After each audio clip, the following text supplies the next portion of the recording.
Okay, this is really going to date me. I remember playing Pathways into Darkness back in 1993 on my original Mac, and that game was phenomenal. Then Marathon. Oh, I would troll the AOL message boards for the news of the release of the demo, and I tried to download that demo on a 14.4 modem with people picking up the phone. It would took forever. Marathon 2 and Marathon Infinity.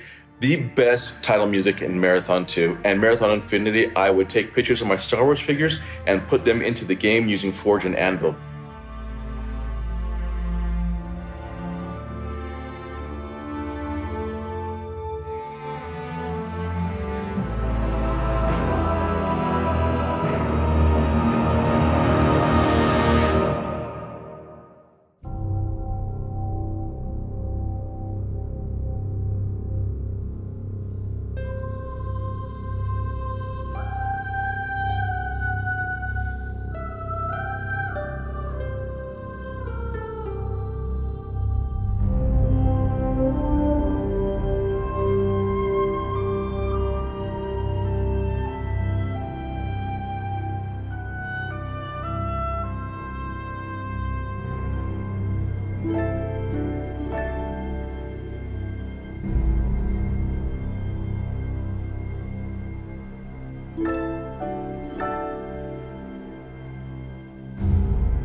"30 years of creating the games that we love, the games that I've grown up playing throughout my childhood, teenage years, and also my adult life. From the OGs, or my OGs, games I started on, the Halo 2s and the Halo 3s, winning championships in these games, from the collectibles and Reach. Amazing artmanship, craftsmanship, designing, coding, all these tireless hours you guys have put in to create these worlds. We need to get back to the city. It isn't safe here. From the Destiny 1 sanitary, and all of the lore that you started with, more collectibles, all the way to Destiny 2.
EGM, giving Combat Evolved Game of the Month and Perfect 10s, to LAN parties, to Xbox Live, to the thank you screen on Reach, to the D1 Alpha, to my girlfriend showing up on the corner of my bed with the Destiny PS4 to play with me, to Rift at E3 and the Blacksmith Shader, to getting to see Destiny 2 at E3 with Tess, to her marrying me, and to old friends still playing Halo at our wedding, to Day 1 Deepstone Crypt, to so many raids, so many friends, and to Tess still playing Destiny with me every week. Bungie has personally given me 20 years of fantastic memories, and I am forever grateful. Thank you.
As a content creator, I strive to build my community on positivity and compassion. My community, TCAT, has evolved into such an important part of my life and has helped me create lifelong friendships. I've met so many amazing people online and in real life because of the extravagant world created by Bungie and a little old game called Destiny.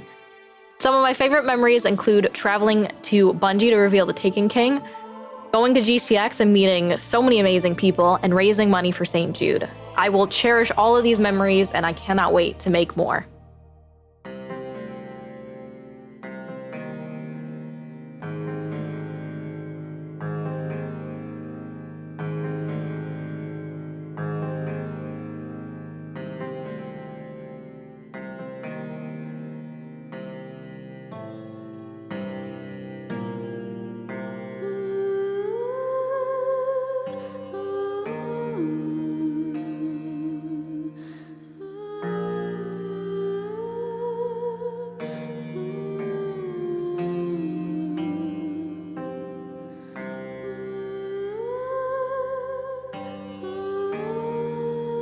Yo llevo siendo jugadora de Destiny desde la beta del 1 y yo diría que lo mejor de mi experiencia ha sido toda la gente que he conocido y lo que este juego me ha permitido mejorarme y superarme como jugadora.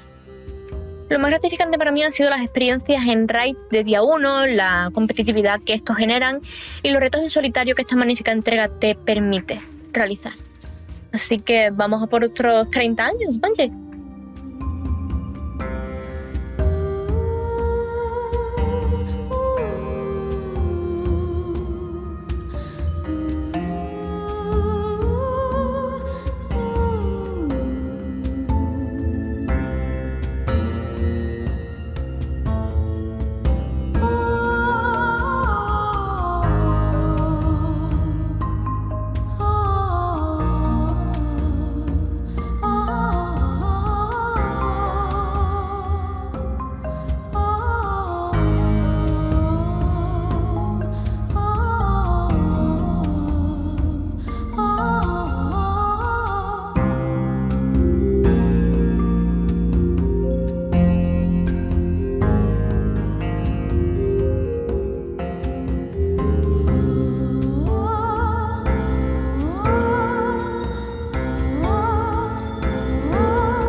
So my clan, Peasant Guard, was formed through a love of Destiny, and it's made up of players from the UK, America and Norway. And my favourite Bungie moment, something that will stay with me forever, is after a year of playing together online, we were all contacted by Bungie and asked if we'd like to be flown out to Germany to meet in person and to have that moment captured in a mini documentary. And that happened over 6 years ago now, and it always brings a smile to my face whenever I think about it. So yeah, no question, that was my favourite Bungie moment.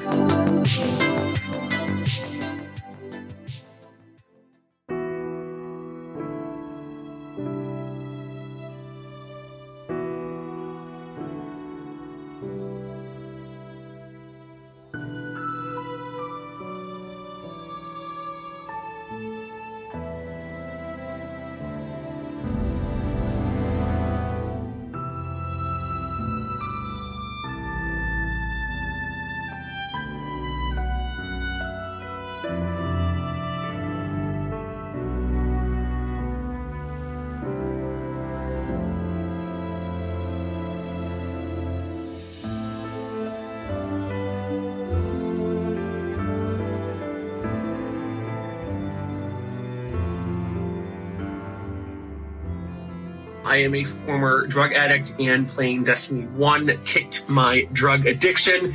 And on my 5-year sober mark, I actually got the Titan Hunter Warlock class logos tattooed on me.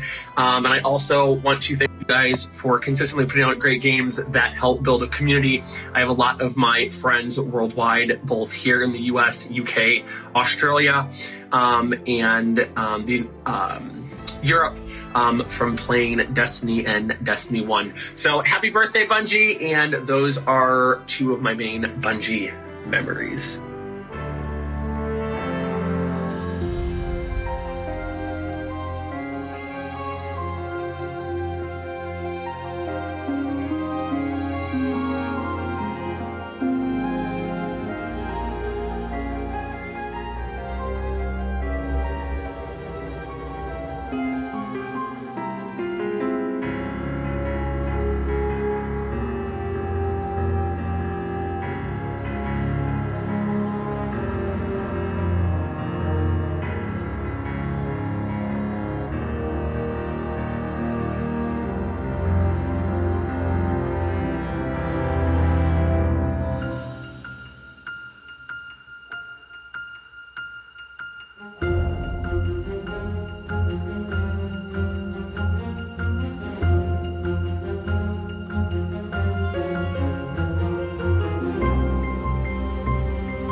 I think it all starts with going home after school every day and playing Halo 3 custom games all night, Trash Compactor, Tremors, Duck Hunt, so many fantastic options, Stairway to Heaven. And then I think the moment I really got into Destiny and just fell in love with that game was during the Vault of Glass. Back then, exotics were really uncommon, and one of our teammates had a hard light. No one had ever seen it before, so we're all like, dude, what the heck is that gun? And he just goes, watch this. And of course, starts shooting off the walls, and we see all the bullets ricochet everywhere, and it was that moment I knew I was hooked.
Mein erstes Spiel von Bungie war tatsächlich als Destiny 1. Und Destiny hat mein Leben verändert.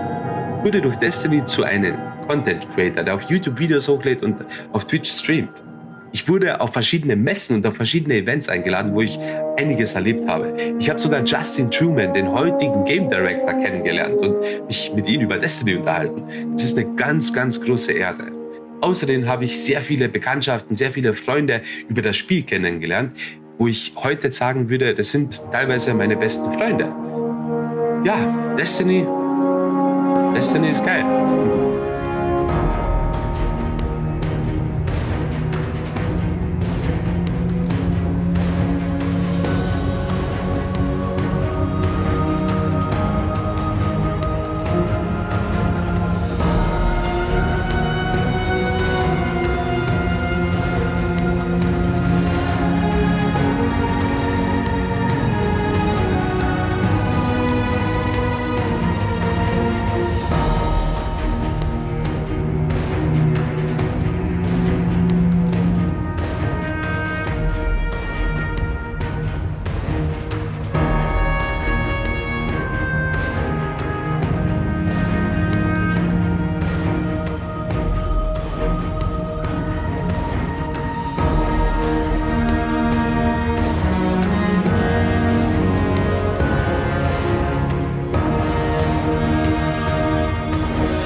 Flash forward to me as an adult discovering Destiny for the first time, walking out of the Cosmodrome, seeing that fallen walker, taking it down and just feeling like such an awesome, powerful force to be reckoned with. I was in love with the fantasy of the game.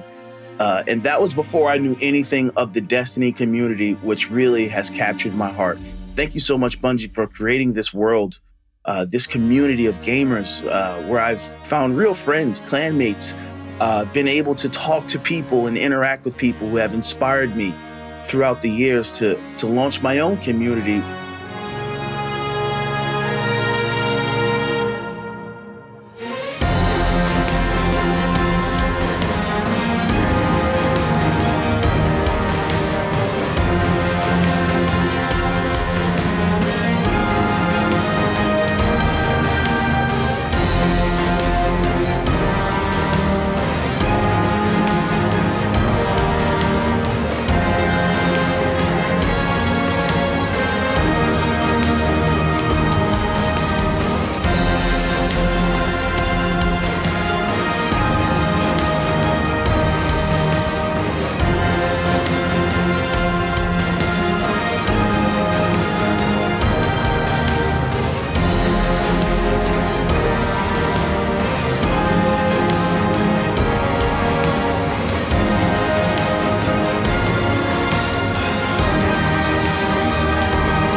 Bungie me ha aportado durante todos estos años algo increíble. Destiny forma parte de mi vida desde hace mucho tiempo y sin duda lo mejor que tiene este juego es que he podido conocer a personas maravillosas y poder realizar actividades con esta gente, tener su apoyo y su compañía a la hora de querer mejorar, no tiene precio.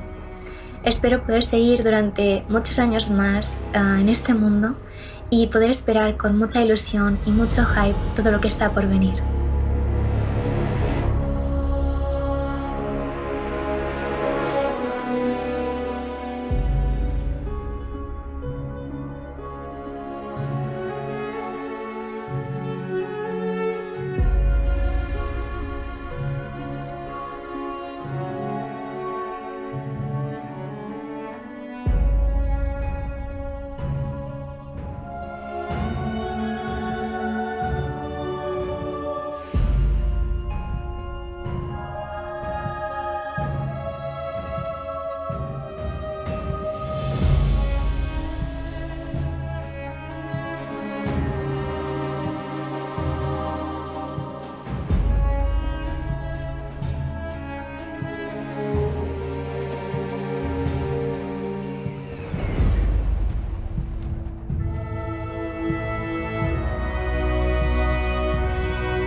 favorite memory from a Bungie game has to come from September 2016. It's a work night and we're about done with a Wrath of the Machine raid when my friend messages us and says, you know that ARG puzzle that Bungie put out? We solved it. Here's a map, go stand in these very specific spots in the raid and see what happens. So we do it and these two monitors turn on and they start spitting out ones and zeros. And someone on the team's like, that's binary. I think that means we need to stand here and over there. Then the mysterious diamond in the center of the room opens up, revealing the next step in a quest to get Outbreak Prime, an exotic weapon, and we're losing it. I stay up all night, finishing the quest. I get maybe 2 hours of sleep before work the next day. Figuring out how to open up the diamond in the Wrath of the Machine raid is my favorite memory because it combines the two things about Bungie games that keeps me coming back: unraveling mysteries and sharing experiences with other people.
Like, there really have been so many special memories. I had 2 reoccurring Trials dates every week when Trials of Osiris was going on. One of them was for Dr. Bro Snaps, and then the other one was on Monday nights. I would play Trials of Chilcyrus with some friends that I met online. One of them, Dopa, I got to go to his wedding a couple of years ago, which was really cool. We've been friends IRL now for years. And the other one is my boyfriend of 5 years now. And I still can't believe how crazy it is that Destiny brought me to Twitch, which introduced us to each other. And as a result now, we have another little guardian. She's a future hunter main for sure. But she quite literally would not exist if it wasn't for Bungie/Destiny and Trials of Osiris.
I think another one of my favorite moments was the D2 reveal event.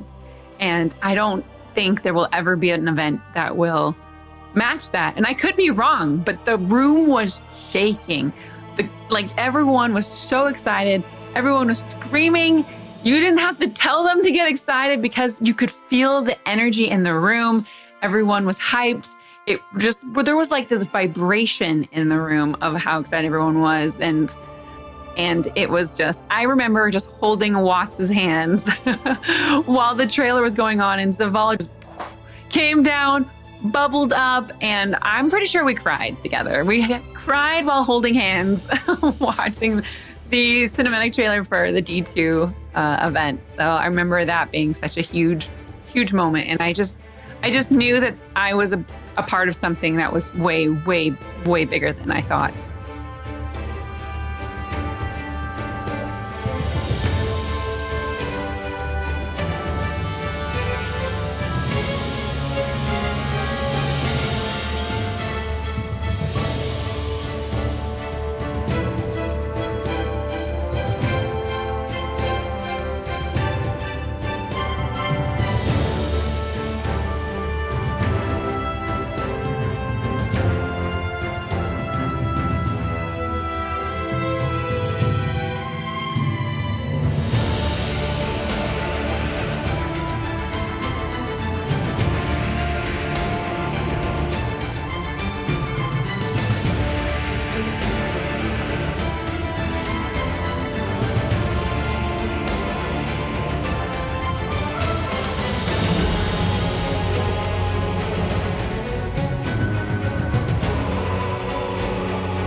I think that my favorite Bungie memories are always probably going to be my childhood LAN parties I would have growing up with my friends.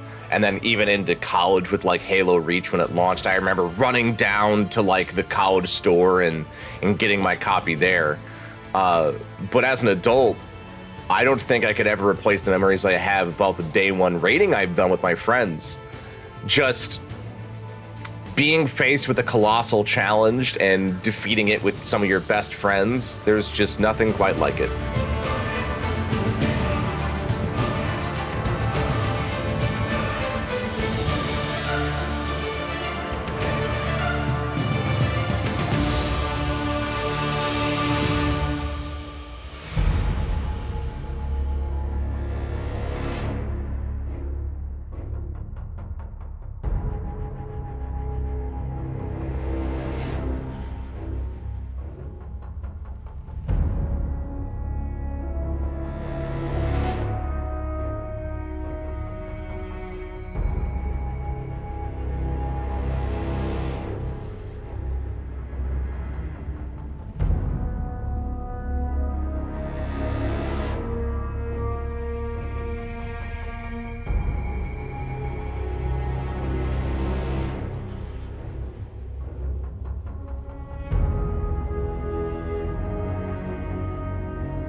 My clan math class in 2016 rented out a house for PAX, and easily one of my favorite memories through all of this has been being in that house with them for a few days, just hanging out, everybody chilling together, and just having a really, really good time. So I never would have had that without Bungie and Destiny. So.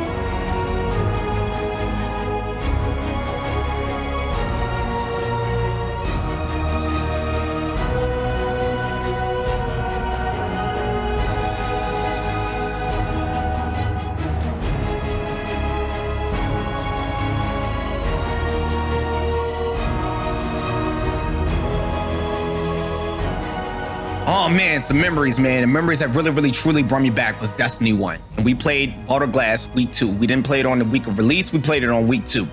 And when we first experienced the raids, me and the boys from work, I didn't really know too many people. We went in that raid, man, and we defeated the first encounter. We beat the first encounter.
You know, the thing about Bungie memories for me is that it's memories of my friends, because Bungie games are about friends. It's 4 friends sitting in a room, everybody with their own Xbox, everybody with their own TV, and everybody yelling at each other because the one person keeps bringing the gravity hammer into the elevator, killing all of us. It's Destiny with a crew, 6 people, tired, long night, and you haven't beat the raid boss, and you want to beat that raid boss, and the last run it works, and you yell for 25 minutes before you log off.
I had just moved to the States, and the very first friend that I made here was a guardian that I found in the Cosmodrome. And that guardian has been my best friend and brother for 5 years now. And that was only the beginning of a very special relationship with Destiny for me. Some of the most beautiful moments of my life have been driven and shared by the Destiny community, including coming out and watching hundreds of people that I didn't even know just come together to show love and support and solidarity. In that moment, I knew that I had found a home away from home. And this game and this community constantly reminds me that we're not guardians just in name. We truly are bearers of light.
What's up, man? Yeah, if you guys just want to have a seat, it's just literally recording a conversation, so.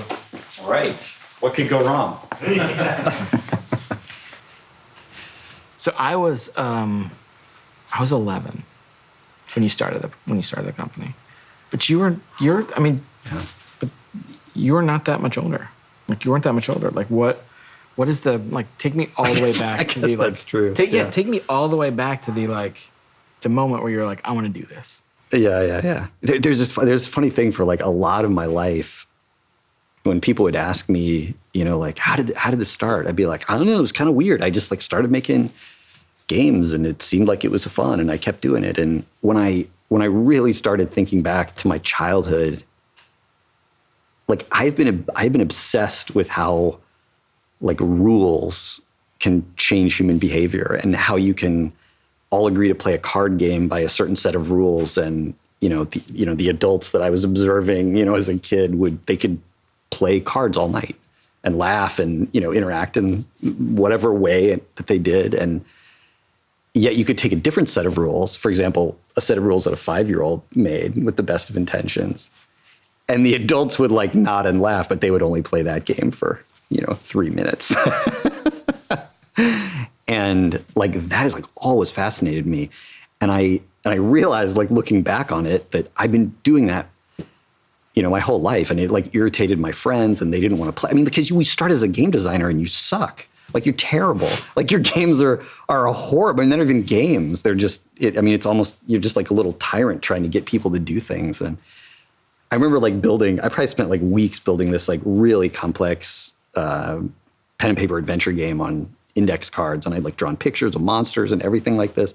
And I remember finally getting, a friend to play it at school, and it was the first dice roll, some creature killed his character or something. It was just the worst possible, outcome. And I was I was in 4th grade or something, but some kids look at the garbage truck and are that big, powerful machine. That's what I want to be. But to me, it was the the deck of cards.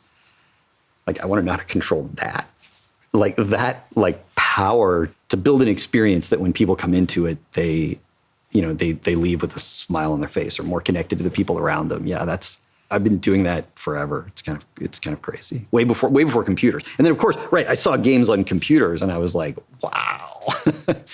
My perception, based on all of our time together, has actually been like, you are more interested in the making of them in a bunch of ways than playing them. Like, playing games isn't like it's not an explicit hobby of yours. Like, you're educating yourself. It's more work, but it's like you're always making stuff. Yeah, I think this is true, and I feel a little bit like guilty about it sometimes, because I think it is the most dangerous thing as a designer to enjoy the making more than the playing, right? Because the number of things you can enjoy making is infinitely larger than the number of things that you can enjoy playing, right? Much less other people can enjoy playing. And so, yeah, what you say is true, and I feel like it's sort of like an addiction that I've had to fight so that I make things that are worthwhile. Because it's, the whole shtick to me is about, touching other people, like, somehow. Yeah. So we talked a little bit about kind of the origin. I'm going to jump ahead again. I'm going to jump to my life, 2004. I remember I finished the campaign for Halo 2, and my friends and I got distracted a bunch by the multiplayer, and I finished it the same night I finished Metal Gear 3. And after I finished both of those games, I went and watched this Vidoc, the documentary that, like, I look at now, and I met a bunch of y'all, and I'm like, oh, I didn't pick up on all the, like, human suffering in this documentary the first time I watched it. Do I get to sign your? No. Do you remember this? I looked for it actually before I came in today. I don't think I have it anymore. You don't? Yeah, I remember the sweatshirt. Yeah. Okay. Yeah. Okay. Yeah. What is this from? Like, what is this actually? I've like wondered this. Like, what is this? It was just like, what? It said Osiris on it. I thought it looked cool, and yeah, I bought it. I have no idea. Sadly. Right. Yeah, I have no idea what it was. Yeah, I still, to this day, I remember the sweatshirt, right? Yeah, and this is this moment that I became, like, aware that humans make these things. Because otherwise it was like magic, right? Like, there's nothing in 2004 about, look at these developers making stuff that you care about. That's not, like, there wasn't really much of, like, the internet sucked too. Like, you didn't have, like, look, you can access these people, and none of that. It was a totally different time. So I'm watching this documentary, and this dude shows up, and the paraphrase is like, like the cynical gamers who something doesn't grab us in 5 minutes, we're gonna turn it off. And it was like, I was like, oh my God, it was like I was spoke to, and I have I'm like an English degree, like I can't make games, I couldn't write any couldn't write code or anything. I just remember feeling as like a player, like super duper spoke to in that moment. And so we come out of the building a game, like building it by yourself, and talk now about, like, the team has changed. Like, building teams has changed. Like, the way you think about building teams has changed. The way in the however many years I've been at Bungie now, in the fifth, like, the way the company approaches building teams have changed. Let's go all the way back to Halo 2, like building the team for Halo 1 and Halo 2. Yeah, I think if, like, past Jason was here, he would disagree with a lot of stuff that I'm going to say. But I think compared to the intentionality that we, try, sometimes exhibit, know we should have about building teams and how important teams are. Back then, it was almost just this, snowball that was rolling downhill of people who, liked our games and came to the company, and, then, it snowball rolled a little faster, and it was just a bunch of people trying to do their best, trying to recreate the feelings that they had, when they played games. And you can get pretty far on passion and talent, but it sometimes makes things really hard when you're not being thoughtful about the organization of the team, the design of the product relative to the resources and time you have. And yeah, it made Halo 2 super challenging for a bunch of reasons, but yeah, I don't know. I guess that's, and past Jason would tell me, like, you're an idiot. We were thinking about all that stuff. You just had to learn. But, like, when I look back, like, he wasn't thinking about that stuff, What was he thinking about? I mean, he was just thinking about the game. But I mean, I don't know. I always think, I think my past self is like not really that sharp because I mean, every year we've learned so much, I feel. And so I look back and I think that, that guy must be an idiot. Because look at all the stuff I learned just this year on Halo 1. Like I didn't know anything. But I go back and I found one of the notebooks from Halo 1. Like that guy wasn't an idiot. Like, I mean, there's stuff that, he didn't know, but there's a lot of like super interesting exploration and thought and like possibilities that, didn't end up at the game in there. And so I don't know. I don't know what to make of that. Because I feel like I've learned so much, but when I go back, I'm sort of like blown away by, what was happening in my mind. It's pretty embarrassing when I think about I think about my life in terms of decades and like what are like the big lessons from the decades. And when I like articulate one of the like a lesson from my 30s, it's like so embarrassing. Give me one from yours. Yeah. Oh man. I mean, I started Destiny 1 not understanding the value of having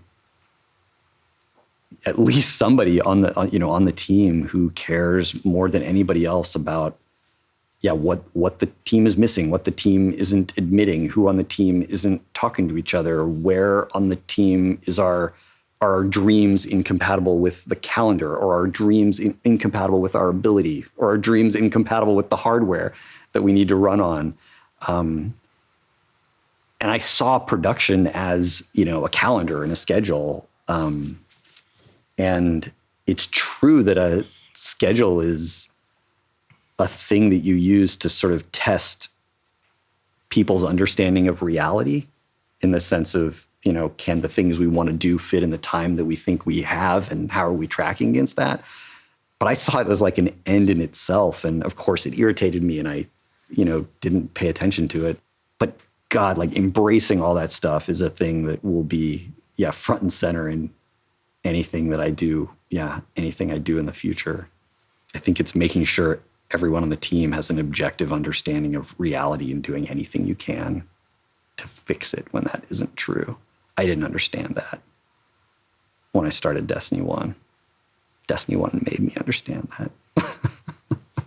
So what I want to talk about now is where computers are heading. Mm-hmm. Mm-hmm. Where's it going?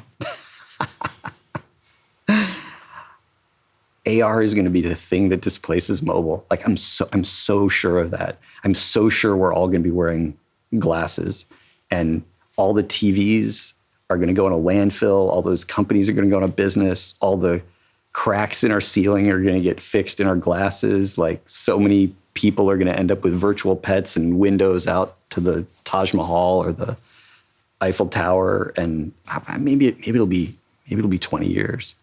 Like, I think it's going to be a lot sooner than that. And I think it's going to be really interesting. And when it happens, like the reason that you're going to know it's going to take over the whole world is everybody's going to laugh at it. Like everybody's going to think it's ridiculous. When the iPhone, came out, the stuff people were saying to like not admit that they were holding like a, chunk of the sun in their hands that was going to change the world. Like the stuff people said was ridiculous. And people are going to do that again. And the other interesting thing about AR is if you have AR, you have to have local compute because you need high frame rate. You need to be able to render all kinds of crazy stuff like right there, like, within 2 feet of your body. Yeah, which means I think all the cloud computing stuff totally going to happen, absolutely going to be a thing. But we're not going to transition fully to, thin client. But yeah, those would be my 2 predictions. Local compute never goes away. AR displaces mobile, like 100%. So on a long enough horizon, how are we going to get ready for that? we got, it's a great question, and I think the answer is like we already are. Like I don't think what's going to happen is there's going to be a whole new slew of games that can only happen in AR. I mean, there's definitely going to be some. But I think in a lot of cases, what's going to happen is people are going to, throw away their TV and have a way bigger TV, or they're going to go to a totally virtual space that has a bigger, screen. And they might play some tabletop or strategy games in a different way. But I think people are always going to be playing first-person shooters, with some kind of input device on like a virtual, window in their visual field. And so I think a bunch of the stuff that we're great at doesn't, get tipped over by this. The thing we're great at, right? So let's go all the way back. Bungie games, someday. Not the company's still there, but I think a lot about my life through the lens of what would go on my tombstone. I just do. I think it's like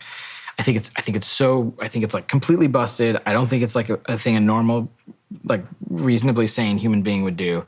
But I think it's a simple way of summarizing your existence, and it's the acknowledgement that these existences sometimes come to an end. The question I want to ask is about Bungie's epitaph. What is that simple distillation of what Bungie is? The tombstone-worthy distillation. I was on the 271 coming back across the bridge home, one night on the bus, and these two guys in front of me were talking, at first about college. Like they were older, but they'd obviously like gone to college together, and I think they worked together.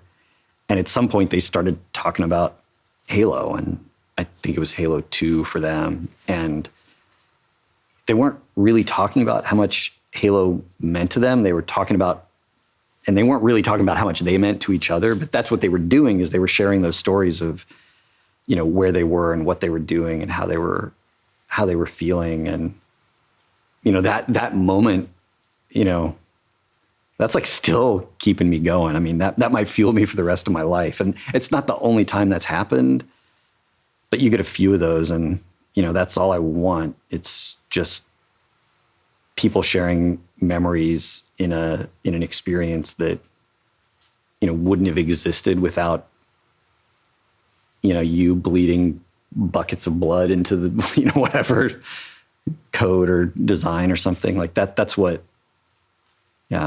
two people having an experience that they wouldn't have had, if you hadn't created, what you created. Like that's, I don't know. That's what matters. That's what matters to me. We're done.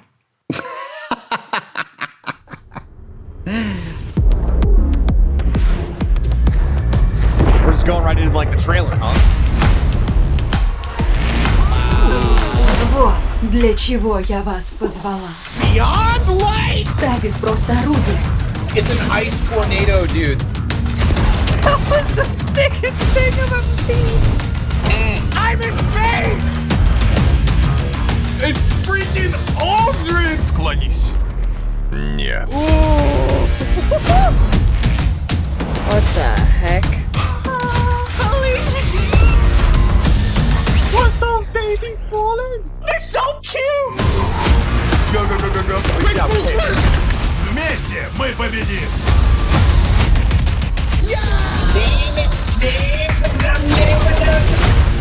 I'm gonna shoot you with 6 anarchies. You're gonna sprint at that Gorgon. Run! Fast speed, little doodle. Run!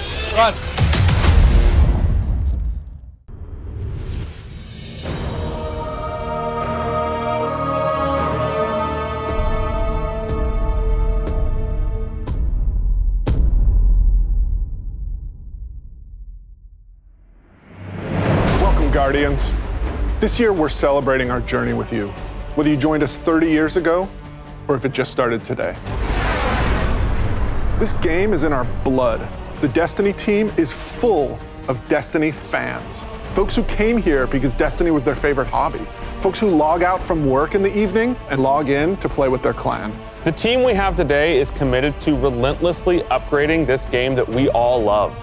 We aren't happy with just another mission. Instead, we want to push the limit of quality you can expect in an action MMO with uniquely Destiny experiences like Expunge and Presage. We are committed to delivering the best mission content that you can play in any game with a friend and having the best feeling action game, period.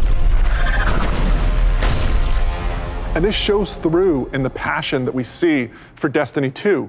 Since we declared independence 2 years ago, the Destiny community has grown by over 20 million new players, and it continues to grow faster than we ever could have predicted.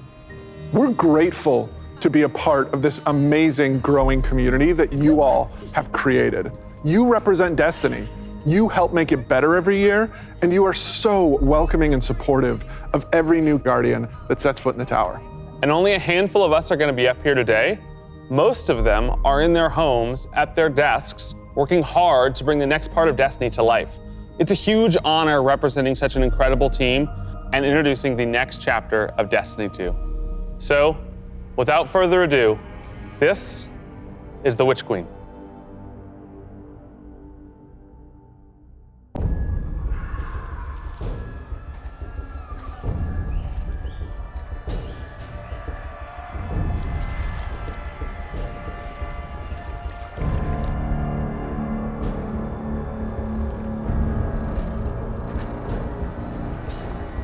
Истина – забавная вещь.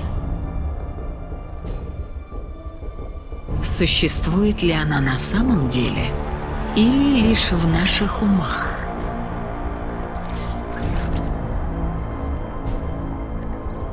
Она неизменна или подчиняется воле?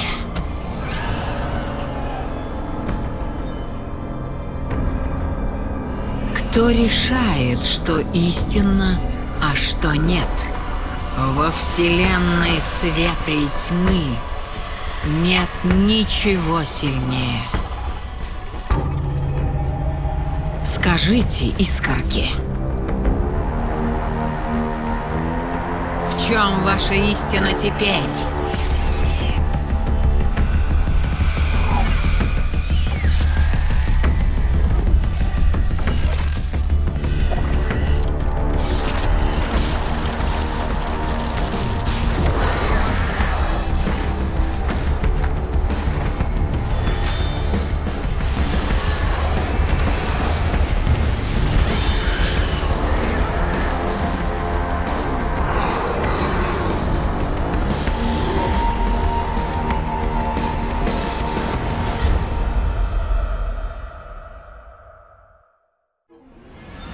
Oh my god, James. Savathun is serious. I think she's the most dangerous villain we faced yet. 7 years we've been building up to this moment, and she is finally stepping into the spotlight and showing us who she really is.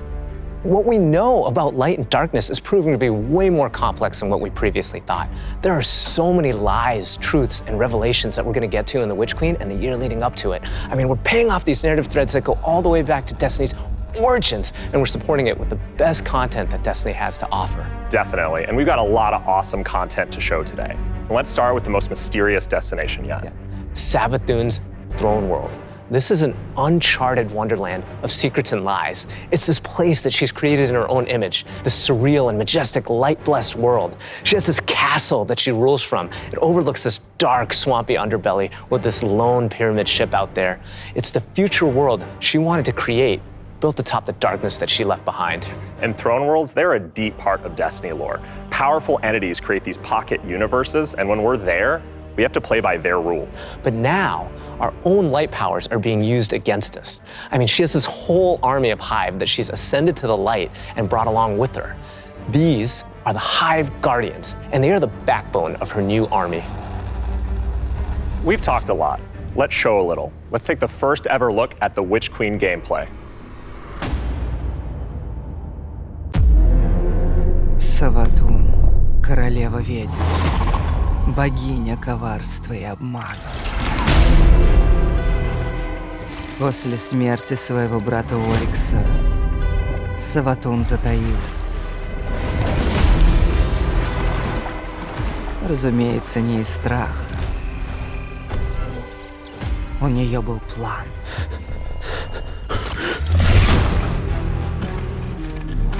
Хитроумная уловка. Похитить нашу главную ценность.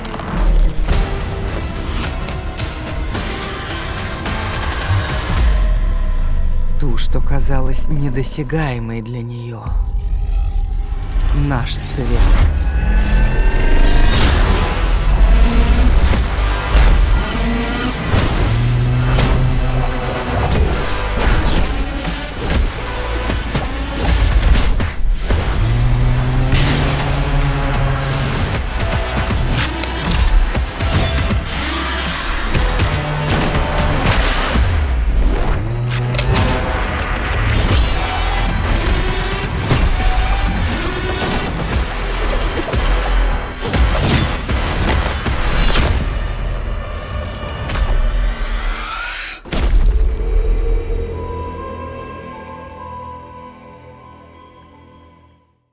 I cannot wait just to reach out and just crush a hive ghost in my hand. Yeah, I mean, we've been defined by the light for so long. This is uncharted territory for us. I mean, we're in strange new places. Like the throne world, it's haunting, but it's gorgeous. It's beautiful. There's a lot to love. There's a few things we saw in the trailer that we haven't talked about yet. Savathun and her Lucent Brood.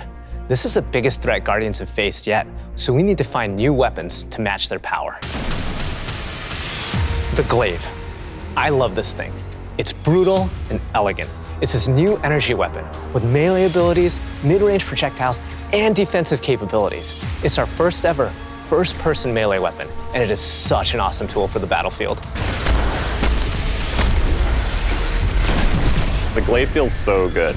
Just jump in and unleash these brutal melee combos and transition right to an energy blast.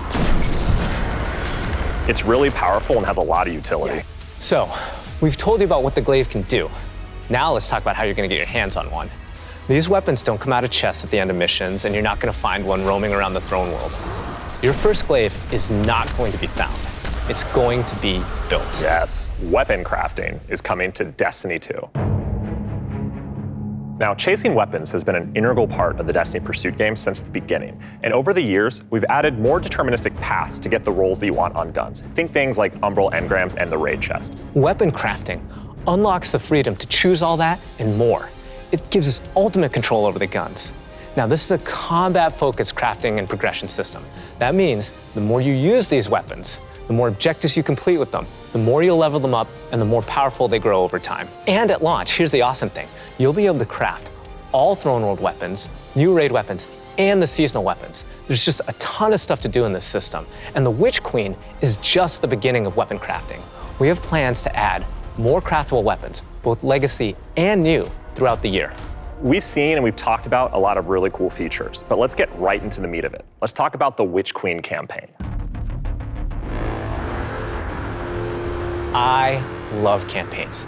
They've always been a cornerstone of the Destiny experience. They're rich, deep stories interwoven with big combat sequences and memorable characters. They take us to remote worlds in our ever-changing universe. And so we're putting extra care into the campaign for the Witch Queen. We want you to feel those goosebumps when you step onto the throne world for the first time and come face to face with Hive Guardians. And every one of the missions has its own unique fantasy. Like, what does it feel like to storm a castle or just go straight into the depths of hell? If you like games with standalone campaigns like Doom, Titanfall 2, God of War, and Halo, then the Witch Queen is for you.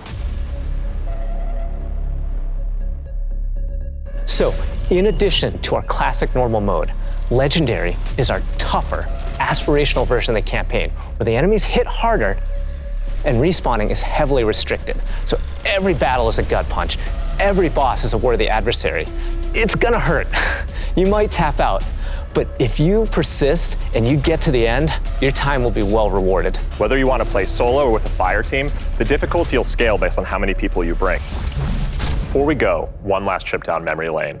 I remember camping out the Predator for Destiny 1 because I just had to have the Ghost. To me, it was like the symbol of Destiny. And if you care about that stuff like me, you're gonna want to get your hands on the Collector's Edition because you're gonna get a Hive buddy to go up on the shelf with it.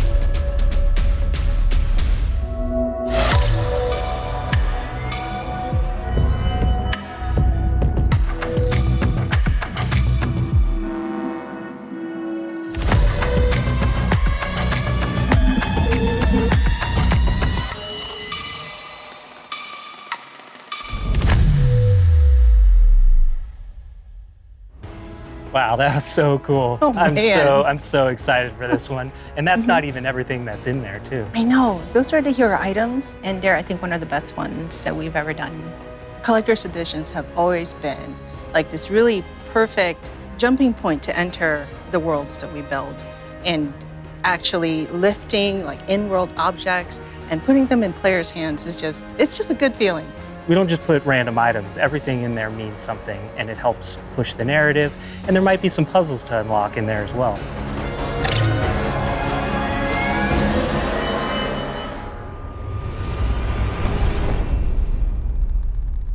So at this point, you can see Savathun has been one of our greatest threats, operating behind the scenes for years. You may have heard of her brother, the Taken King, but Savathun is the most dangerous being we've ever faced. She's cunning, elusive, she works in the shadows, so in a way, Savathun is new to all of us. Exactly, and now it's time to finally see this legend reveal herself and change the Destiny universe forever. But when we talk about the overarching story of Destiny, we don't just mean the plot lines or characters that feature release to release. Narrative is a guiding force in Destiny, and we're calling on its rich history of world building, bringing that to the forefront and growing it in a bold new direction.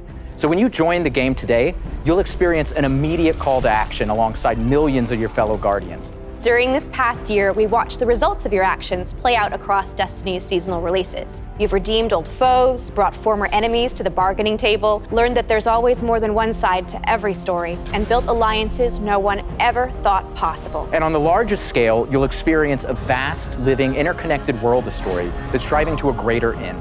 We need you, Guardian. You'll experience this alongside a massive community of Guardians, release after release, together. This is our universe's cosmic purpose. This 10-year journey we've been on since Destiny 1, it's drawing to its dramatic conclusion. The Light and Darkness saga will end.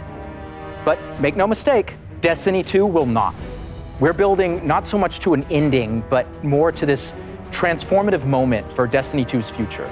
Last year, we announced the Witch Queen and the following expansion, Lightfall. And now we're excited to announce the release after Lightfall, the final chapter in the Light and Darkness saga, Destiny 2, the final shape. It's going to be one wild, continuous ride. Yes, and that ride starts with Season of the Lost. Not only is it the prologue to the Witch Queen, it's your first opportunity to interact with Savathun.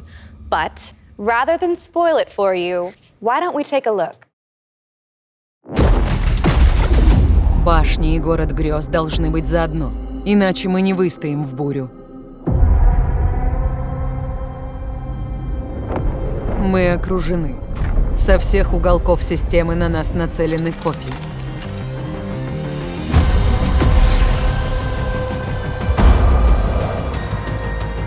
Королева-ведьма столь же опасна, сколь и прежде. Пока она у нас, мы должны узнать, что она скрывает.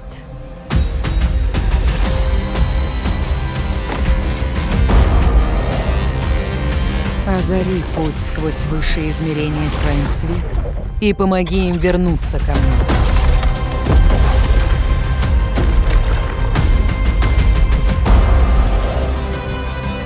В этом измерении действует какая-то зловещая сила, старший.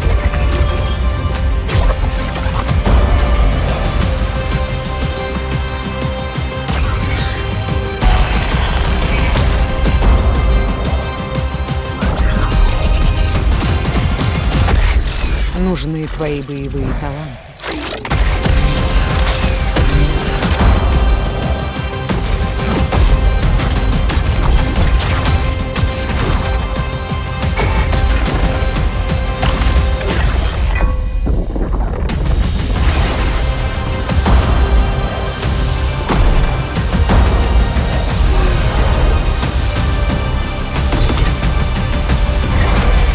Возможно, с ними я спасу всех нас.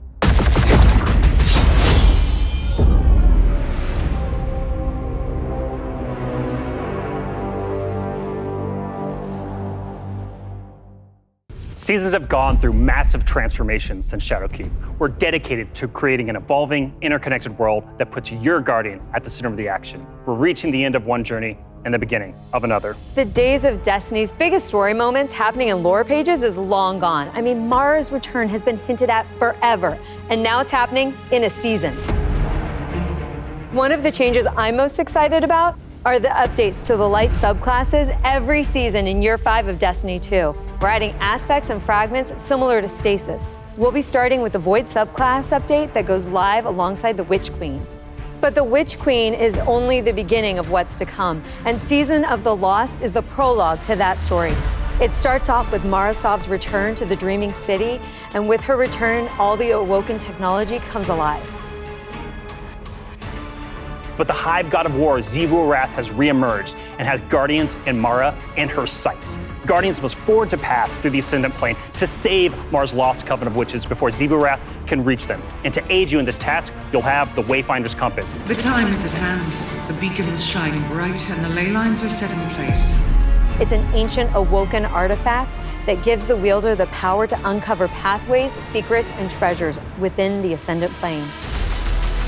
There's a plethora of new weapons coming, including a suite of legendary stasis guns that will stop your enemies cold. The armor makes you feel like you're a member of Queen Mara's court.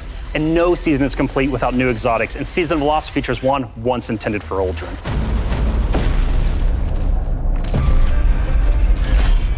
Let's take a moment to talk about Trials. So Trials of Osiris is the endgame aspirational PvP activity and more popular than ever. Two of the biggest asks from our community have been adding anti-cheat and adding matchmaking. In Season of the Lost, we're doing both. We've partnered with BattleEye to soft launch the anti-cheat software when Trials goes live on September 10th.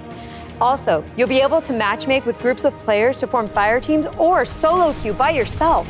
And we've remixed how rewards are distributed to give all players the opportunity to earn some of the best weapons and coolest armor in the game. That's right. We're shifting away from winning matches as a primary way to earn loot, and instead, winning individual rounds and completing matches will allow you to earn some rewards. But Going Flawless hasn't changed. So if you want to flex those PvP skills, the Flawless Chest will still be the only place to earn adept Trials weapons and unique cosmetics. All right, so the next chapter in Destiny begins right after this stream with Season of the Lost. Return to the Dreaming City with Mara Sov and learn the mystic art of wayfinding. I'm so excited crossplay is going live today.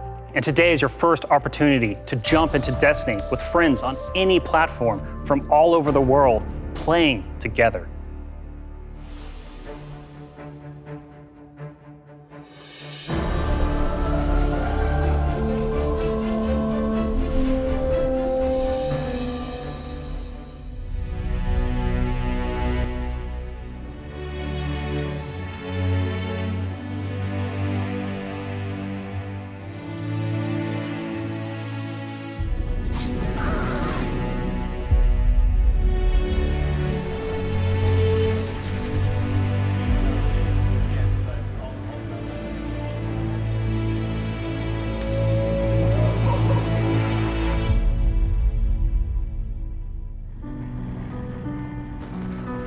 It's my first vlog. That's my first team.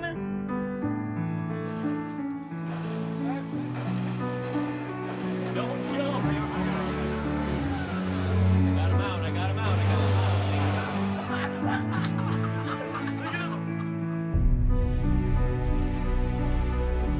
As a company that prides itself on taking care of its employees and their significant others and their communities and those who are in need, it's pretty devastating as we look at the racism in America. And our intention is to do better and to leave the world in a better place. We want to be a part of that social change.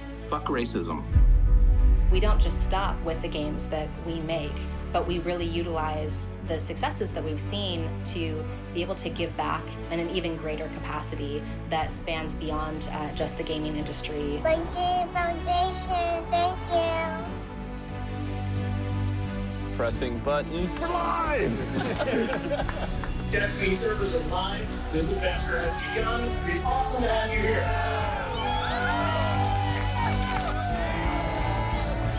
Bungie, Bungie, Bungie.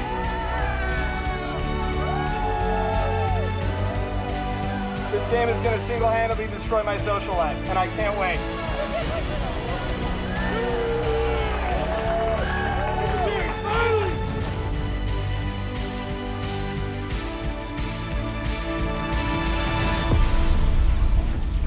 All right, Guardian.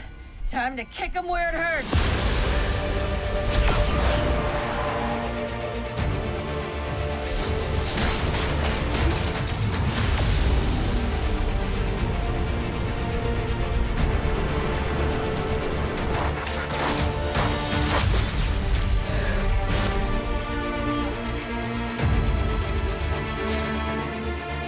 This is going to hurt. A lot.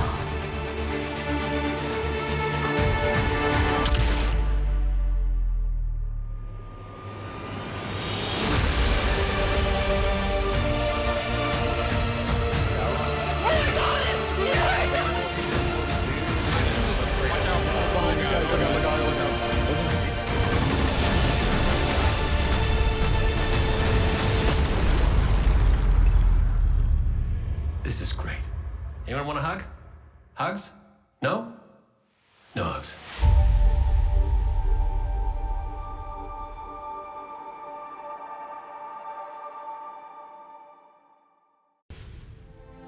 How do you follow that? Wow, 30 years. And I remember when Halo first launched, and my friends and I completed the entire campaign in a single epic play session. And as the credits rolled, I knew that Bungie had transformed console gaming forever, and that I would be a lifelong fan. Yeah, it changed how we played games too. I remember getting together with friends for Halo weekend LAN parties. We had so much fun. And 30 years of Bungie games is something special. It's something worth celebrating together. So we're gonna have a party in Destiny 2. Starting this December, we are launching the Bungie 30th Anniversary Celebration in Destiny 2. Free for all players, the 30th Anniversary Celebration will offer a new 6-player matchmade activity, secrets to unravel, and rewards that commemorate our long and storied history together. And that's just the beginning. In addition to the free event, players can also purchase the Bungie 30th Anniversary Pack that includes a new treasure-themed 3-player dungeon set on the Cosmodrome within the fabled Loot Cave. Players will plunder its depths to discover an exciting new Thorm-inspired armor set and fan-favorite Destiny 1 weapons like Isaluna and Thousand Yard Stare. It even has the Claymore sword from Myth. Purchasing the pack unlocks a range of awesome Bungie-themed armor ornaments and cosmetics to collect, including ornament sets inspired by the Bungie 30th Anniversary Celebration and Marathon. But the dungeon holds one more secret. The crown jewel of its weaponry is a Destiny 1 classic. Gjallarhorn is making its long-awaited debut in Destiny 2. We're going to take its iconic status to the next level. Galley has been carefully updated for the Destiny 2 sandbox. So, this December, join your friends and collect exclusive rewards during the Bungie 30th Anniversary Celebration. But the party isn't only happening in Destiny 2. We've partnered with Nerf Limited to create a functional, dart-firing Gjallarhorn. We'll have more on that soon.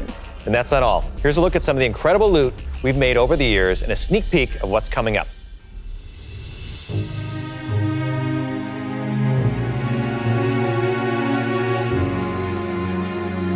Wow, Lorraine, I can't believe we're celebrating Bungie's 30th anniversary. 30 years. It's incredible. Yeah. I mean, look, think of all the games and products that have come out over these years. Yeah, starting Operation Desert Storm, Pathways into Darkness, Marathon, Myth, Oni, Halo, and Destiny. 7 years of Destiny. It's an amazing journey. So excited. You know, we have a lot of really cool stuff coming up and a lot of other things in the works, of course, as always. But yeah. I mean, what do we have? We have the Fallen Captain statue, which is incredible. And then we have the helmet, the Celestial Nighthawk That thing helmet. is so cool. Yeah. And my favorite, the Arcadia jump ship. Yeah, I get goosebumps just thinking about that. You know, it really gives me that nostalgia from Destiny 1. And so I think it's a great way we're gonna celebrate not only Bungie's 30-year heritage, but the 7-year heritage of Destiny. Yeah. And it definitely gives you the feels.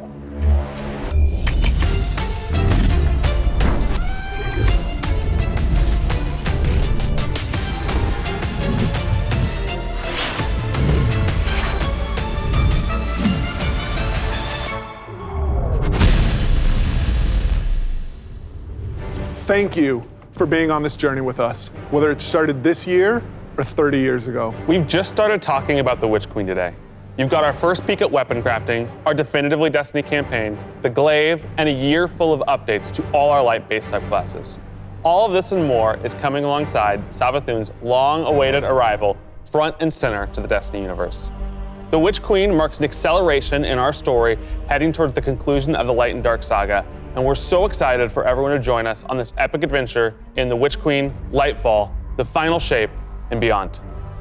And the Witch Queen's gonna kick off another amazing year of Destiny with 4 great seasons packed with all of the narrative, events, and rewards that you've come to expect from us. But there's even more coming next year than just our new seasons. The deluxe edition of the Witch Queen will also include 2 brand new dungeons to be released in 2022. And we're also going to be remastering another classic Destiny 1 raid and releasing it free for all players. This means going forward, starting this December with our 30th anniversary event, there will be a new piece of raid or dungeon content in the game every 3 months. In 2022, we will also be adding legacy rotations for raids and dungeons, meaning every week there will be new ways to earn rewards in both the latest and greatest content and raids and dungeons from the past. If you love amazing in-game content, we want to prove that no other game offers more quality and more variety than Destiny 2. We hope that you've enjoyed a look into the future of Destiny 2. Witch Queen pre-orders are available wherever you play Destiny. Crossplay is live on all devices, and Season of the Lost kicks off today. See you in game.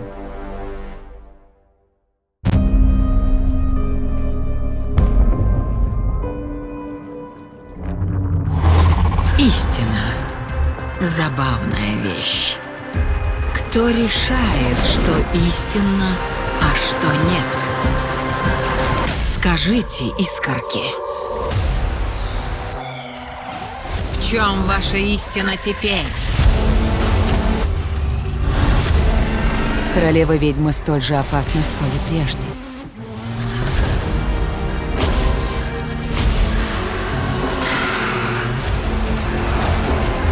Готовься к неизбежному.